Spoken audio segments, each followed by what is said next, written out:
Hi, my name is Madeline McLean, and I am here to speak to you about shifting practice and perceptions on neonatal abstinence withdrawal system, focusing on non-pharmacological interventions.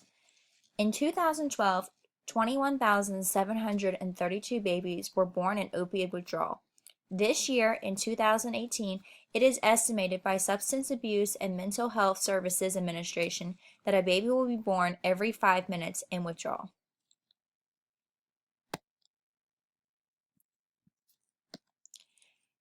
During pregnancy, substance abusers expose fetuses to whatever substance they are consuming.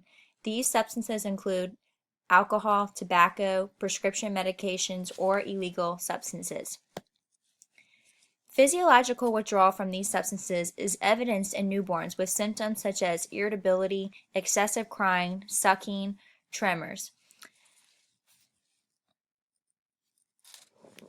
Neonatal abstinence syndrome treatment protocol is followed for every withdrawing infant and looks at the physiological symptoms displayed by the infant and generates a score.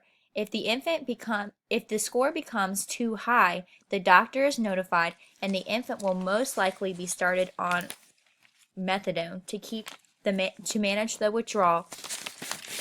The ultimate goal of the neonatal abstinence syndrome protocol is to keep the infant comfortable, as withdrawal is painful, as obvious through constant crying, lack of sleep, and inability to be consoled. The focus of my research is non-pharmacological treatment and what we as nurses can do to keep these withdrawing infants more comfortable.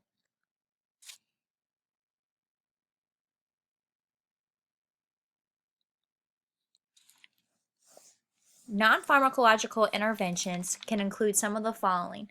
My focus will be breastfeeding, rooming in, skin-to-skin contact, swaddling, volunteers to cuddle, and low environmental stimulus. Multiple studies have shown breastfeeding has a positive impact on withdrawing infants. Mothers who breastfeed were shown to excrete small amounts of methadone or buprenorphine, which helps decrease need for pharmacological management when compared to infants withdrawing on formula. Rooming in refers to when the mother and infant are allowed to board in the hospital together, regardless if the mother is still a patient.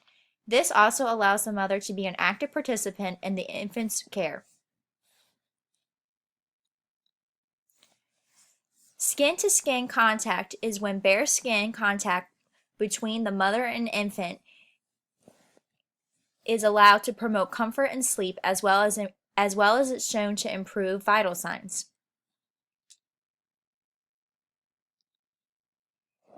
Swaddling is shown to promote sleep and security when tremors often startle a withdrawing infant awake.